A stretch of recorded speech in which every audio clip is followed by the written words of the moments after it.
on him, you could just see the difference, and you can honestly tell that um this girl, she just kind of, although they both went in with the intentions of, money and fame, you can definitely tell that Holly eventually got invested into the relationship. Like many of us, a lot of us, when we meet the narcissist, we're actually, sometimes we're not even attracted to them, or sometimes we actually go on a couple dates with them and we realize that they aren't someone we kind of want to be with. I know when I met my narcissist, I got the nastiest vibe from him when he was trying to talk to me. And I was like, I'm just going to give him a chance, I guess. And when we start talking over the phone, he was like really, really nice. And I said, you know what? Like, looks don't matter. He's really nice to me. So it didn't become about looks with me anymore. It became about what was on the inside, but I wasn't realizing that he was mirroring me back. So don't be afraid of, or wonder what's going to happen to the new supply. The same thing's going to happen. And don't worry about them getting their karma. They always get their karma. I mean, although it looks like Hugh Hefner lived a good life, yeah, he got a lot out of, what he did, the damage he did to all these women and all these people, but he had a lot of complications. And just look at how he died. He died, they said, over like an infection, like some type of like stomach flu or something like that. And he died at the mansion, I believe, with the new wife. I don't even trust the new wife. She might have even killed him, and that might have been his karma, as you married the new wife and she actually gave you some type of infection. And it's not a laughing matter or anything like that, because you do have to be happy that you're not dealing with these type of people. They don't care about sex, they don't care about love. It's all about having people fight against each other. It's all about causing confusion. It's all about starting problems. That's what makes them feel empowered. They want to have slaves. They don't look at you like people. They look at you like property, like a slave. She did say that Hugh Hefner would take pictures of every girl that has came to the house, and he would put numbers on them, and that letters on them, A, B, and C. And at the end, she said she found out that she was an A. And to me, that was, she was an A because she was primary supply. Although girls came in and out the mansion, she was the one that would go on and beyond and stick around for years. So guess what? The next person, the new supply, they're going to go through the same thing, maybe even worse. And if they stick around for that long, that's the only destiny that they'll have. Yeah, this Hugh Hefner guy, he just seemed like a really evil person. I can see it in his eyes, the evilness and the sickness. I could just see it there. And I can see the light in Holly. I can tell that he took a lot of energy from her. But we have to look within ourselves, and we have to realize that this experience was only to wake us up to this predator type of world.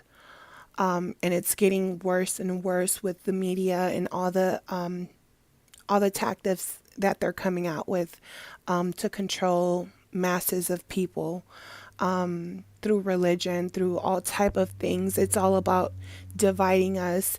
It's all about hate, having everyone be against each other, through race, through color, through age, through sexual preferences, through just it's just all narcissism.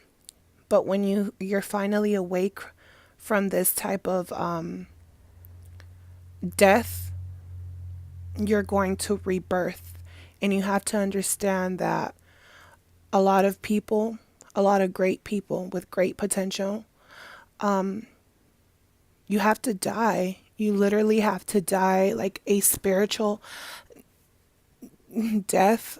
I wouldn't call it a spiritual death, but it's like it's not even a death. It's an awakening. It feels like you died because the old you died, the fake you. These people are living in their fake selves. They're fake people. They're liars. They're deceivers, manipulators. You finally are able to break into your true self, and that's all they ever want. That's what they've been trying to keep you from doing, is finding your authentic true self, love within yourself. And that's what you need to focus on doing.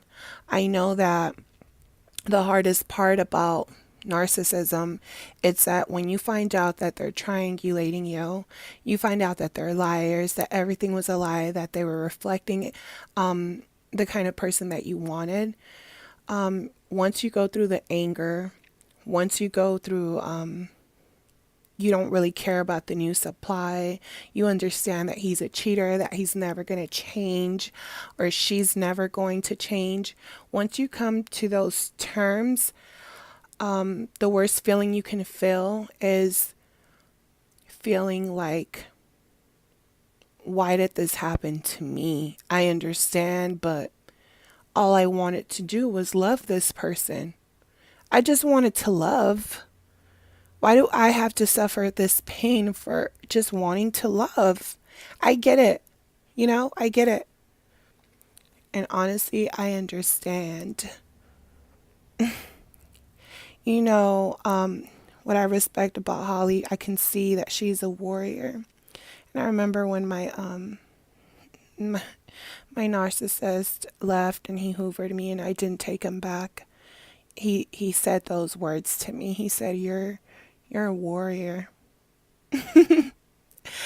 And I really thought, how sick and evil is this motherfucker? Just to be honest, this motherfucker, how dare does he call me a warrior? But he was right. I was a warrior because I got away. Because they don't want you to find yourself. Holly found herself. She had to sit in her pain, and I believe that's why she wrote this book. She could have easily just wrote about good experiences at the Playboy house, and she could have built herself up in a different way, but everything that she has said, the devaluing, the belittling, telling her that she looks too old, she doesn't have the right look to be on the magazine and things of that nature. Making it seem like, no, that it's all business, but I love you. You're my main girl. And you can tell by the way he would position her on a lot of events. He always had her to the side on one arm, and then he would have the other two girls on the other arm. And you can tell whenever he devalued her, when they would go to events, you can tell that he would switch Holly from being his right hand man because he's the bitch. So, yeah, I just wanted to tell you guys, don't worry about the new supply. Be very careful with reuniting with the narcissist.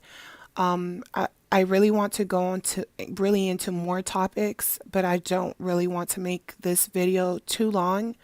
But I did want to give you guys just one more warning because this was really heavily also sitting on my mind on dealing with these type of people. They're so demonic and evil that you can get diseases from them.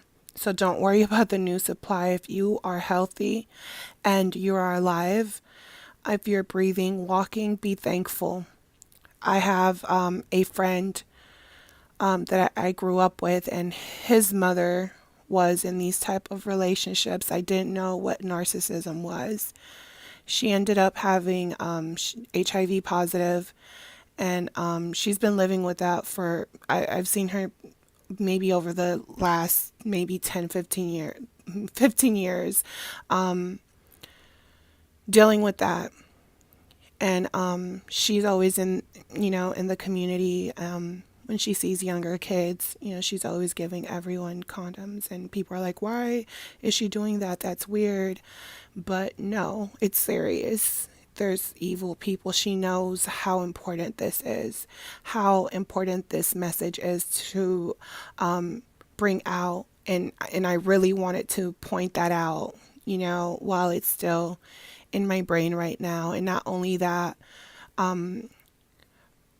my other friend, his neighbor was a narcissist. He didn't tell me he was a narcissist. All he told me was that he was cheating on his wife with different women, younger women. And he was lying about his name, where he lived. He would have double phones. And he ended up giving his wife HIV, and he infected all the kids because she was also pregnant. And the police ended up coming and arresting him. So you guys really need to be careful. I understand sometimes you feel like this can't be true. He or she can't be this evil, this sick. But yes, these people are really that evil and that sick. They don't feel any love. I know that we feel empathy, we feel compassion. There's certain things that we wouldn't do to others, but it's time to wake up. This is life. It sucks because after dealing with these type of people, it's very draining, and you feel like you will never love again, or you just don't trust people anymore, or you start to put pieces together of events and things that happen with other people, and maybe your childhood or your family or your friends, and you start to feel like everyone has kind of disappointed you in one way or another, and it might make you angry at times. But I'm here to let you know that you're not by yourself. This is why I have this channel. I want everyone, including myself, I want to interact with everyone. I'm sorry, I'm stuttering, but yes, it's all about positivity, and I'm welcoming you to this awakening, because this is what it truly is. You died, but you're awake now. There's no more fooling you anymore. And when you finally do find your true happiness, look at Holly now, married. I think she has like 2 kids, or she's pregnant with her second. I'm not sure, but she wasted all. She felt like she wasted all that time and not having a kid and not being married. And look at her now, she's living, and there is life after a narcissist. And I'm sending you guys nothing but positive vibes and love.